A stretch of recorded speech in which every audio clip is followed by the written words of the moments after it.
میں کوئی حرج نہیں ہے۔ ایک یہ کہتی ہیں کہ اگر کچھ قرآن وغیرہ پڑھ کر کسی مردے کو ایصال ثواب کریں تو ایک خاتون نے یہ کہا کہ مردے کو کوئی ثواب وغیرہ نہیں پہنچتا ہے، بس انسان اپنے لیے خود کر سکتا ہے، دوسرے کے لیے نہیں۔ اس کا جواب کچھ تو میں پچھلے پروگرام میں دے ہی چکا ہوں، یہ بالکل غلط خیال ہے۔ ہمارے اپنے عمل کا بدلہ، ہمارے اپنے عمل کا فائدہ ہمیں تو حاصل ہوتا ہی ہوتا ہے۔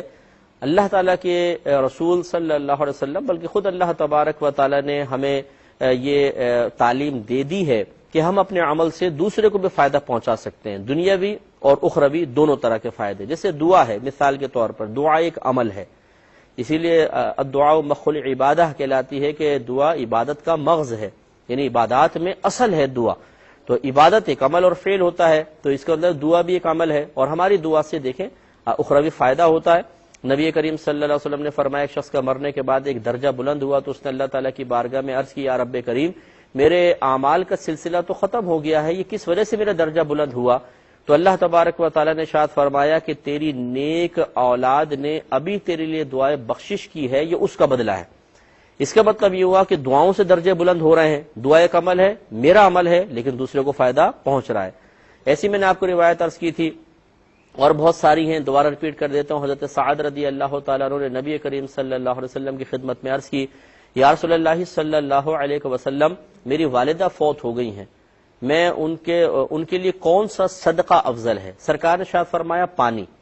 تو آپ نے شارع عام کے کنارے، چلتی ہوئی روڈ کے کنارے کنواں کھدوایا اور اس پہ ایک باقاعدہ نیم پلیٹ لگائی، لی ام سعد، سعد کی ماں کے لیے، اور آپ کا یہ قصد و ارادہ یہ تھا کہ لوگ اس سے پانی پیئیں گے تو اس کا ثواب میری والدہ کو بھی پہنچے گا۔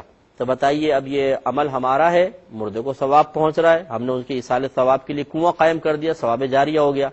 تو اس لیے اپنے اعمال کا بدلہ آپ کسی کو دے سکتے ہیں، یہ شریعت ہمیں ذہن دیتی ہے۔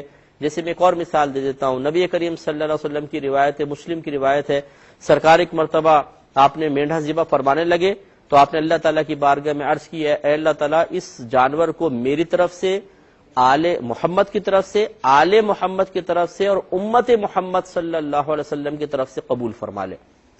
اس میں فقہا فرماتے ہیں کہ یا تو یہ نبی کریم صلی اللہ علیہ وسلم کی خصوصیت تھی کہ ایک ہی جانور پوری امت کے لیے کافی ہو گیا، حالانکہ دمبے یا بکرے کے اندر اگر ایک کے بعد کوئی اور شخص بھی شریک ہو جائے تو قربانی ہی ضائع ہو جاتی ہے، لیکن یہ نبی کریم صلی اللہ علیہ وسلم کی خصوصیت تھی کہ پوری امت کو بھی شریک کر لیا اور قربانی بھی صحیح رہی۔ اور یا وہ فرماتے ہیں اس کے دوسری توجیہ یہ ہے، یہ تعویل یہ ہے کہ نبی کریم صلی اللہ علیہ وسلم کے کہنے کا مقصد یہ تھا کہ یہ قربانی تو میری طرف سے قبول کر لے لیکن اس کا ثواب میری آل اور پوری امت تک پہنچا دے۔ دونوں مفہوم اپنی جگہ بالکل صحیح ہیں۔ اس سے بھی ثابت ہوتا ہے کہ اپنے اعمال کا ثواب کسی مردے تک پہنچایا جا سکتا ہے، اس لیے اس میں کوئی حرج نہیں ہے، بالکل آپ کریں۔ جو اس قسم کی بات کہہ رہا ہے وہ صحیح نہیں کہہ رہا۔